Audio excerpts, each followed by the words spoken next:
hadis yang diriwayatkan oleh Imam Ahmad. Karena Rasulullah sallallahu alaihi wasallam, dulu kita punya Nabi, idza du'iya ila janazatin, kalau Nabi diundang untuk mensolati satu jenazah, sa'ala anha, maka Nabi akan bertanya dulu tentang si jenazah tadi, saudara. Fa in adna 'alaiha khairan, kalau masyarakat memuji itu jenazah, ya Rasulullah dia orang baik, dia orang bagus, dipuji oleh masyarakat. Nah, maka apa? Qala fa shalla 'alaiha, maka Nabi mensolatkan. Jadi kalau ada jenazah Nabi enggak kenal, Nabi tanya dulu, ini orang bagaimana waktu hidupnya?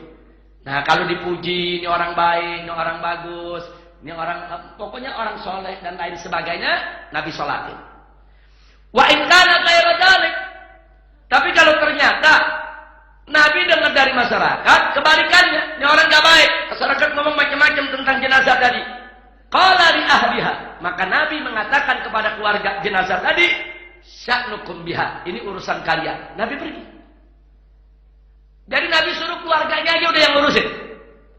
Artinya kalau keluarganya yang ngurusin, keluarganya yang sholatin, fardhu kifayahnya selesai. Kan disolatin sama keluarganya selesai. Enggak mesti disolatin sama kiai dan umat, sudah. Nah, jadi fardhu kifayah itu bukan jadi alasan.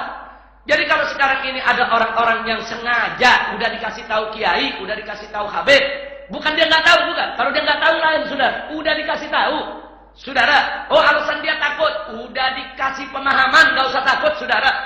Udah banyak yang mau bela dia, banyak yang mau bantu dia. Yang penting jangan jadi orang kafir jadi pemimpin. Tapi tetap ngotot, dia pilih orang jadi pemimpin, saudara, orang kafir jadi pemimpin. Kemudian kiai nggak mau sholatin, masyarakat nggak mau sholatin, jamaah masjid nggak mau sholatin, nggak salah, saudara.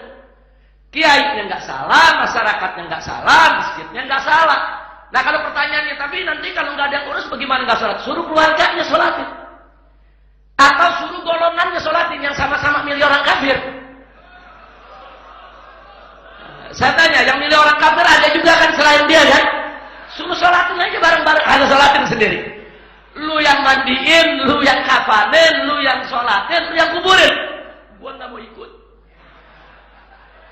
Nah, kira-kira saya mau tanya, kalau kiai punya sikap semacam itu, saudara, kalau kita lihat ini dari dalil-dalil yang kita sampaikan tadi, saudara, salah gak kiainya? Nah, salah.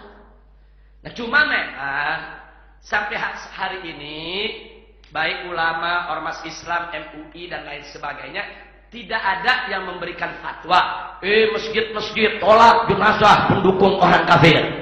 Nggak ada, saudara. Tapi sekarang saya ditanya, lalu bagaimana tuh spanduk-spanduk? Nah, spanduk-spanduk ditulis di masjid-masjid. Saya jawab, itu bukan fatwa ulama, itu keputusan pengurus masjid. Lah pengurus masjid punya hak untuk bikin keputusan. Dia ada imamnya, ada ketuanya, ada jamaahnya, rame-rame rapat musyawarah, sepakat jangan terima jenazah yang mendukung orang kafir jadi pemimpin. Ya kita mesti hormati keputusan pengurus masjid. Kira-kira jelas tidak?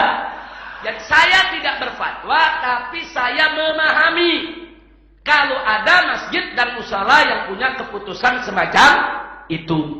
Saya juga tidak berfatwa untuk mengajak orang, enggak. Tapi saya pribadi, saya tidak akan mensolatkan jenazah siapapun yang saya tahu mendukung dan membela serta memilih orang kafir sebagai pemimpin di wilayah mayoritas muslim.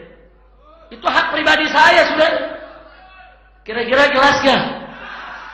Jadi saya diundang sama orang untuk sholat jenazah. Mau sholat, ada yang bisikin, Beb, gue kemarin kampanye tuh. Buat orang kafir, balik badan. Balik badan, saudara. Saya tanya, hak saya bukan? Terus jamaah saya lihat saya balik badan, ikut balik badan. Yang gak apa-apa. Saya gak ngajak. Masing-masing punya hak, betul? Nah kalau yang mau sholatin, ya sholatin aja. Kalau memang dia yakin sholatnya bermanfaat, diterima, atau untuk memenuhi fardu kifayah, ya silakan dia ada keluarganya, suruh sholatin keluarga. Dia punya golongannya yang sama-sama kampanye, suruh sholatin bareng-bareng. Kira-kira jelas tidak?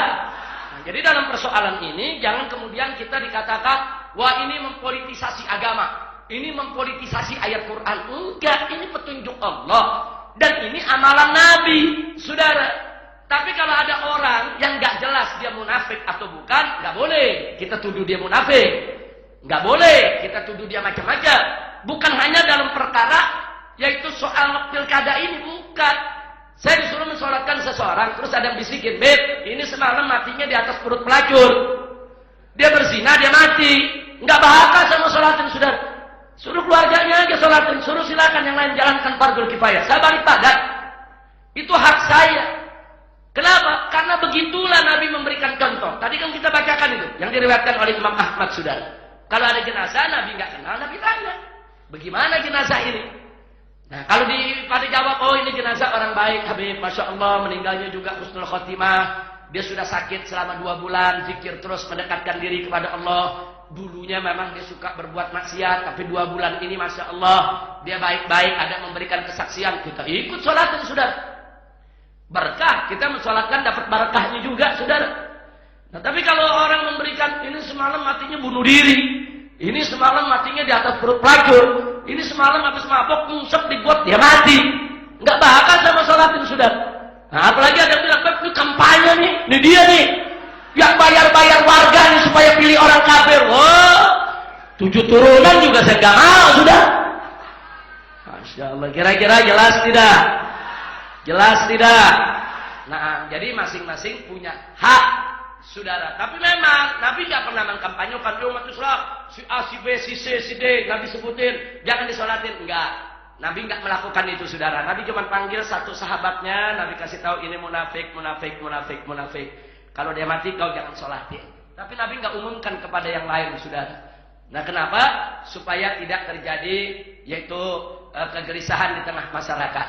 Tapi saya lihat saat ini momentumnya tepat. Masyarakat kita ini memang harus didorong sedemikian rupa. Karena kalau nggak didorong sedemikian rupa, kita khawatir nanti orang kafir yang memimpin Jakarta, dan ini akan menjadi kerugian buat semua umat Islam, saudara. Nah, maka itu berkenaan dengan itu, saya hanya mengatakan, saya hanya bisa menjawab bahwa setiap masjid dan mushola berhak untuk imam dan jamaahnya tidak mensolatkan, saudara, jenazah mereka-mereka yang terbukti nifaq, atau dalam konteks apa yang sedang kita hadapi soal pemilihan ini, yang terbukti terang-terangan, yaitu nggak mau ikut ulama, nggak mau ikut habaib, nggak mau ikut yaitu para ustaz, dia tetap membela, mendukung, saudara, dan memilih orang kafir sebagai pemimpinnya. Maka masjid-masjid yang menolak, musola yang menolak, jangan kita salahkan. Mereka punya hak untuk menolak itu. Nah, tapi kalau mereka bilang, tapi kan di masjid punya umat, mereka kan boleh untuk disolatin di masjid, solatin aja. Lu sekeluarga sholat di masjid. Jadi jangan dilarang untuk masuk masjidnya, keluarganya bawa ke masjid, bawa. Nah, kalau imamnya pada pergi, jamaahnya pergi, marbotnya ikut pergi. Ya, jangan disalahin. Jangan disalahin, masjid boleh dipakai, saudara, itu milik umat. Tapi jangan nyalahin kalau imamnya pergi, marbotnya pergi. Kira-kira jelas tidak? Jelas tidak? Nah, kira-kira jamaah di sini mau ikut yang mana? Mau ikut nyolatin apa enggak? Masing-masing. Nah, saya enggak kampanye, enggak, saudara. Tapi sikap saya dalam soal ini jelas. Nah, tapi enggak apa-apa kita beda pendapat. Mudah-mudahan Allah berikan kita kemenangan.